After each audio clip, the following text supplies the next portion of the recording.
Why have you advised your wife to invest in index funds after your death rather than Berkshire Hathaway? I believe Munger has counseled his offspring to, quote, not be so dumb as to sell. Yeah. She won't be selling any Berkshire to buy the index funds. All of my Berkshire, every single share will go to philanthropy. So I don't even regard myself as owning Berkshire. Basically, it's committed. And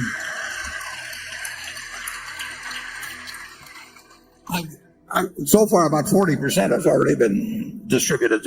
So the question is, somebody who is not an investment professional will be, I hope, reasonably elderly by the time the estate gets settled. And what is the best investment, meaning one that there would be less worry of any kind connected with, and less people coming around and saying, why don't you sell this and do something else and all those things. She's going to have more money than she needs. And the big thing then you want is money not to be a problem. And there will be no way that if she holds the S&P, or virtually no way, absent something happened with weapons of mass destruction, but virtually no way that she'll have all the money that she possibly can use. She'll have a little liquid money so that if stocks are down tremendously at some point, they close the stock exchange for a while, anything like that, she'll still feel that she's got plenty of money. And the object is not to maximize. It doesn't make any difference whether the amount she gets doubles or triples or anything of the sort. The important thing is that she never worries about money the rest of her life. And I had an Aunt Katie here in Omaha, who Charlie knew well, and worked for her husband, as did I. And she worked very hard all her life and had lived in a house she paid, I don't know, $8,000 for 45th and Hickory all her life. And because she was in Berkshire, she lived to 97. She ended up with a few $100 million.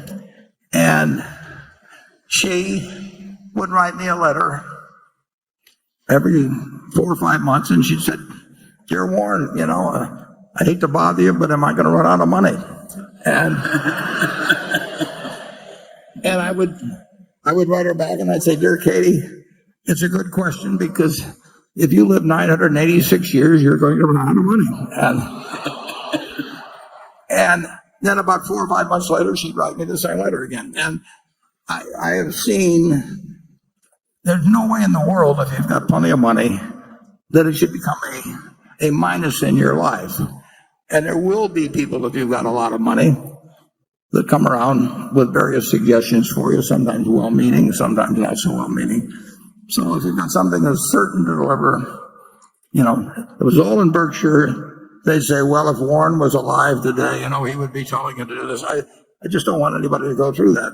And the S&P will be I think actually what I'm suggesting is what a very high percentage of people should do something like that.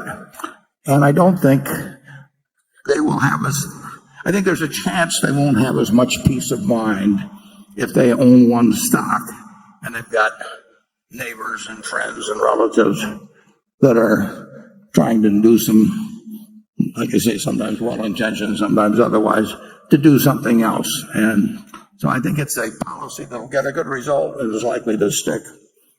Charlie? Well, as Becky said, the Mungers are different. I want to hold the Berkshire. Well, I want to hold the Berkshire too. I don't like the Berkshire. I recognize the logic of the fact that S&P algorithm is very hard to beat. A diversified portfolio of big companies, it's all but impossible for most people. But, I'm just more comfortable with the Berkshire. Well, it's the family business. Yeah.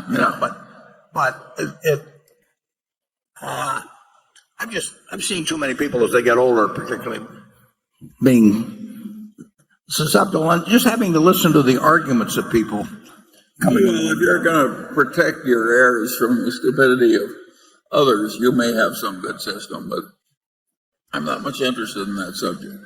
Okay.